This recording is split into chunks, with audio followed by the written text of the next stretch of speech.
box me up real quick, probably clip me, then go home. As a business, I understand. I ain't gonna hate on the decision, but as a man Your and pride as will a get in the way. fighter, Jake Paul has taken his training for the Gervonta Tank Davis fight to a new level by bringing in Shakur Stevenson as a sparring partner. Knowing he'll face one of boxing's most dangerous southpaws, Jake handpicked Stevenson to simulate Tank's rhythm, speed, and defensive craft. This move shows how seriously Jake is taking this matchup. After 5 years in the ring, he believes this preparation will finally push him into elite status. Determined and confident, Jake insists this fight won't be close. He plans to shock the world and knock out Gervonta Davis. Prepare for, like you said, a guy who is shorter than you. How do you find a sparring opponent to replicate something that obviously, there's nobody else out there that's Tank Davis? How do you prepare for a guy that's different stature-wise? Yeah, no, we have world champions. Raymond Ford in the 130-pound weight class. We got Montana Lovin. Shakur Stevenson is coming in this week. So wow. Just sparring against guys on their level and people who have been doing this their whole entire lives. But we're really focusing on speed and not as much on power. I'm not doing as much like weightlifting and all of that stuff. I'm actually trying to lose some muscle so that I have less weight and so that. Jake Paul's transformation from internet celebrity to professional boxer has been remarkable. With multiple sanctioned wins already under his belt, he's proven his improvement isn't just for show. Despite constant criticism and doubt, Jake's discipline and relentless work ethic have silenced many skeptics. His upcoming fight against Gervonta Davis represents more than just another bout. It's the defining test of whether Jake truly belongs in the ring with world-class fighters. And even shock myself and show myself what I'm capable of. When you picture how it goes down, is there something that you see yourself doing? Do you see yourself knocking him out? Do you imagine being victorious? And what would that mean for you? A guy, again, who has only been in this sport for a couple of years. You've turned it on its head. You've had a massive impact, clearly, in just a few years, but it's only been a few years. That's the bottom line. No, exactly. This is my 5th year as a pro, and so I've had to progress faster than anyone else in the sport to be able to compete at this level and to be able to hang in there with these guys. But I do believe that I have the power and the offense to be able to walk Tank into a knockout like I've done with other opponents and set them up for it. And so I am fully confident in my ability, and I think it would be one of the craziest upsets in a long time. Yeah, one of the craziest upsets ever, probably, in many people's eyes. Well, I think I saw Cardi B just put a $250,000 bet down. It was a parlay, I believe, on Aspen all over Cyril Gahn. But then for Tank to beat you, have you seen that? And what do you think about Cardi B potentially placing a $250,000 bet here? I didn't know. Jake's partnership with Shakur Stevenson shocked many, but it also revealed his dedication to real, strategic preparation. Stevenson reportedly reached out himself, impressed by Jake's progress and wanting to test his own skills in a fresh environment. To mimic Tank Davis's tricky southpaw angles, Jake filled his camp with multiple left-handed fighters. Training with this group has forced him to refine his footwork, balance, and timing. Instead of depending solely on power, Jake is now focusing on rhythm, patience, and accuracy lessons straight from the Stevenson playbook. The presence of an elite technician like Shakur has given Jake's camp a new level of credibility. We got some great guys coming in, some really experienced southpaws that are smaller. I think Montana Love is coming in. Shakur Stevenson wants to come in. Jermaine Ortiz. We're gonna hit up Erickson, Lubin, some of these guys. So we're just gonna bring in a plethora of fighters that are fast. Celebrity boxing often divides opinions, yet the sport's timeless appeal remains strong. People still come together to watch a big fight, whether for the competition, the show, or simply the story behind it. Brian Mendoza explained that this evolution isn't destroying boxing, it's expanding it. As long as fighters bring in crowds and money, he believes they deserve a platform. In today's world of viral moments and short attention spans, matches like Jake Paul versus Gervonta Davis remind everyone that boxing can still command global attention.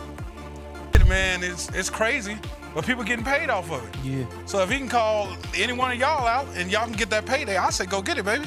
I'm not mad at it. For me, and I got no I'm not mad at this move at all for Tank Davis, but I think when it comes to boxing fans, there's an essence that comes with this sport, and it's an essence that hasn't been lost, unlike other sports.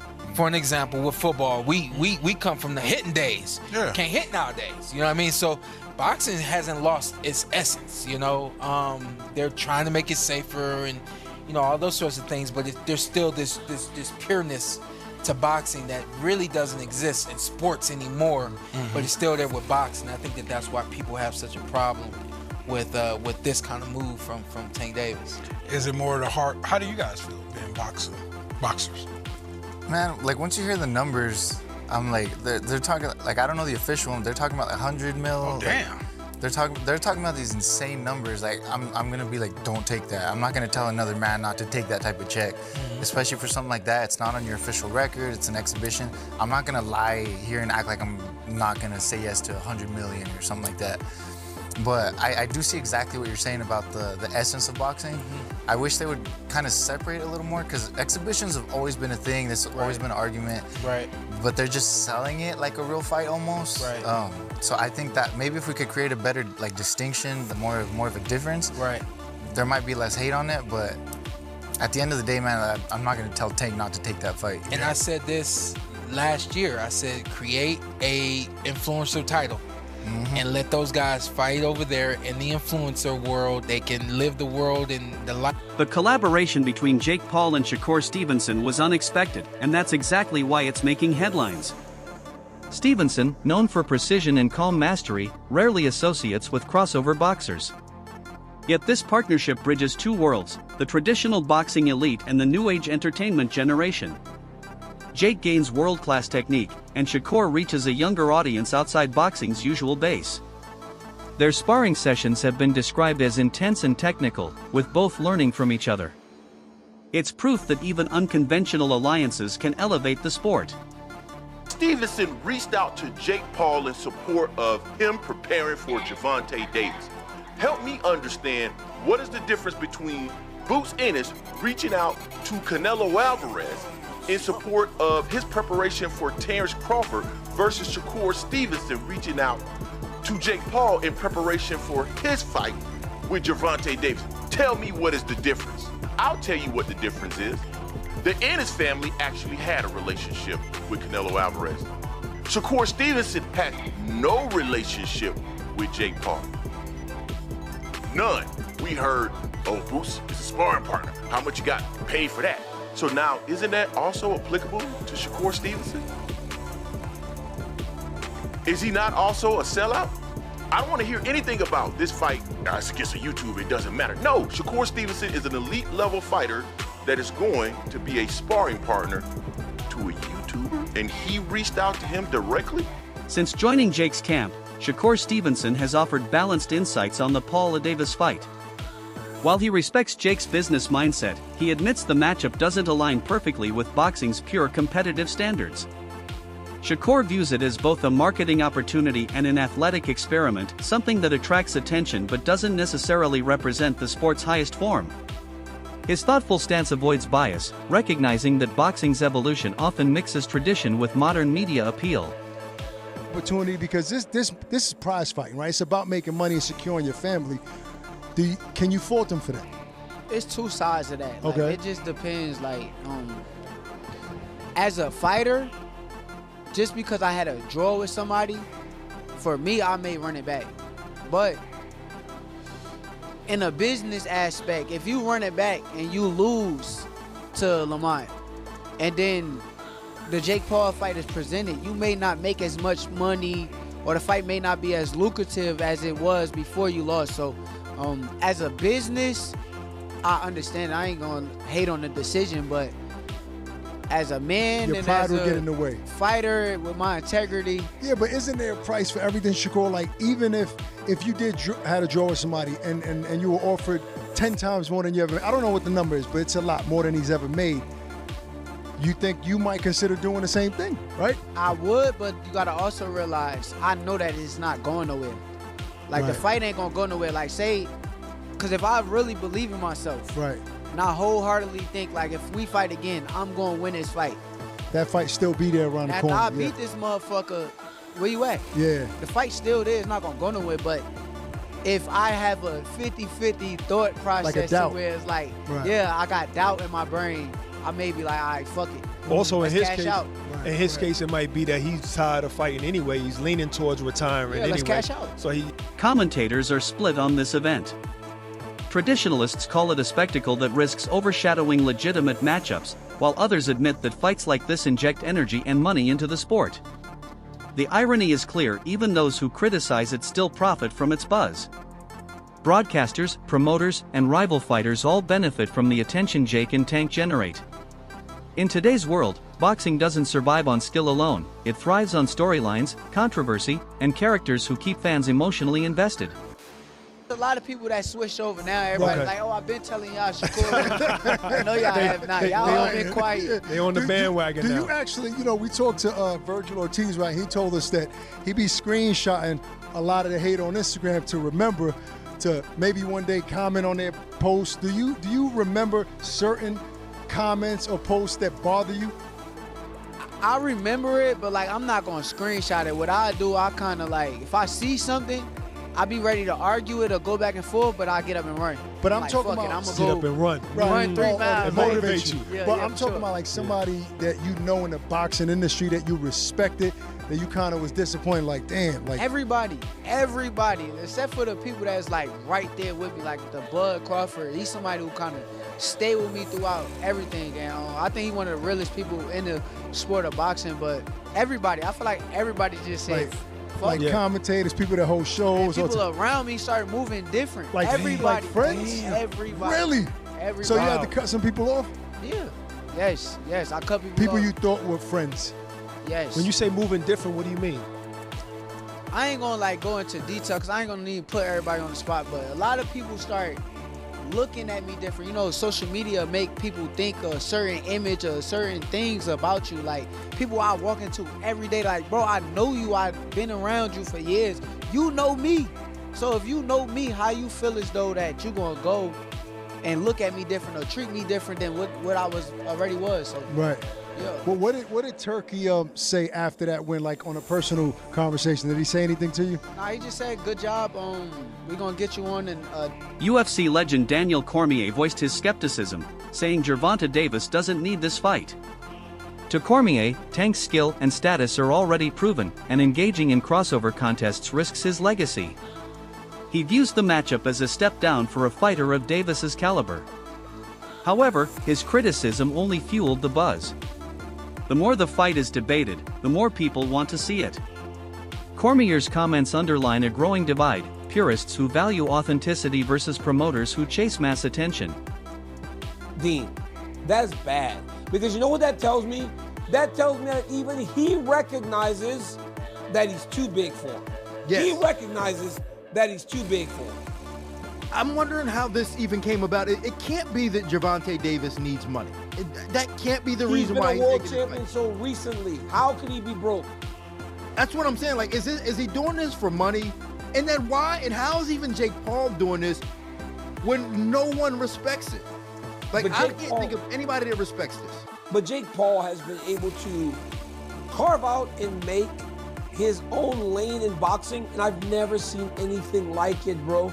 He literally, I mean, we don't know what weight class he fights in any situation. We just don't know. He kind of makes his own rules. He makes his own rules. And it seems like people are playing by those rules.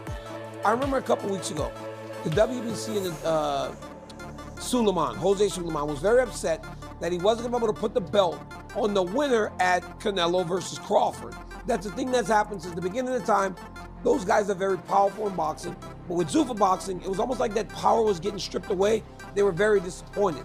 But how can you take those sanctioning organizations seriously when they are sanctioning this?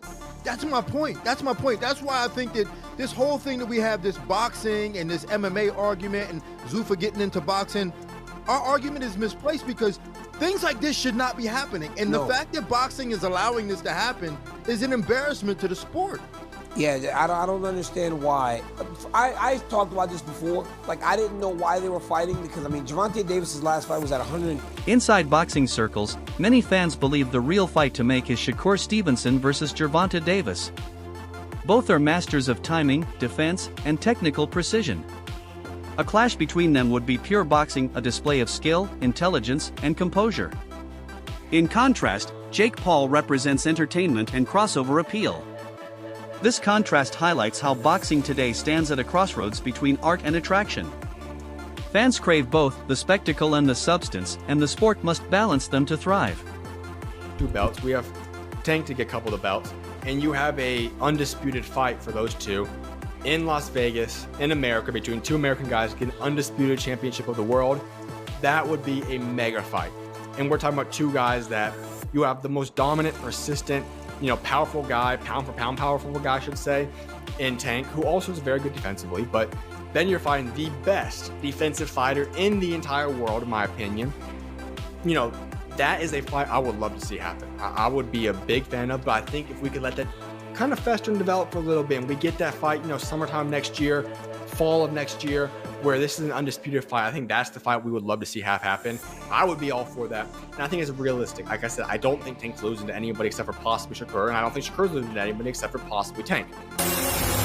Former world champion Tim Bradley added perspective to Shakur's decisions, saying Stevenson doesn't need to chase a fight with Davis unless it truly advances his legacy. He believes Shakur has already proven himself and should pick battles that solidify, not distract from, his dominance. Bradley's remarks echo a wider conversation, how fighters now manage careers in a business-driven era. Crossover boxing, led by figures like Jake Paul, has undeniably reshaped the landscape. It attracts massive viewership, introduces new fans, and rejuvenates the sports economy. While purists may resist, the numbers tell a different story. Boxing's digital survival depends on personalities who bridge competition and entertainment. Jake Paul's involvement may be controversial, but it's also part of boxing's evolution in a changing world. So on and so forth. So, with that being said, why even want to entertain the fight with Tank Davis? I mean, how much credit are you going to really get, Shakur, besides the money, right? That's what Tank brings. He brings interest. He brings a lot of fans in the seats, But as far as legacy goes, if people are holding Tank at a very low status, what, do you need him? Do you really need him? How you doing, man? Good morning. Do you really need him?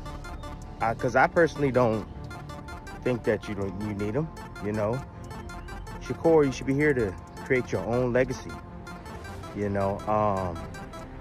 about the competition. You are about that bread as well.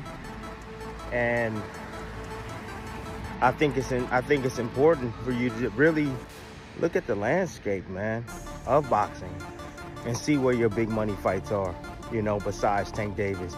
As you know, you hear through the grapevine, I think he even told you on X that, he's contemplating retirement after his Jake Paul fight. You're getting ready, hopefully, if Teofimo Lopez signs the contract, Shakur, to be fighting Teofimo Lopez, who has accomplished quite a bit in the sport, man, and has been in the ring with some legends, Josh Taylor, also Lomachenko. I think that type of fight makes sense. Going up to 140 pounds. That's it for today's breakdown. Stay tuned for more updates, training footage, and reactions as the Jake Paul vs. Gervonta Davis storyline continues to unfold, a battle between legacy, fame, and the future of modern boxing.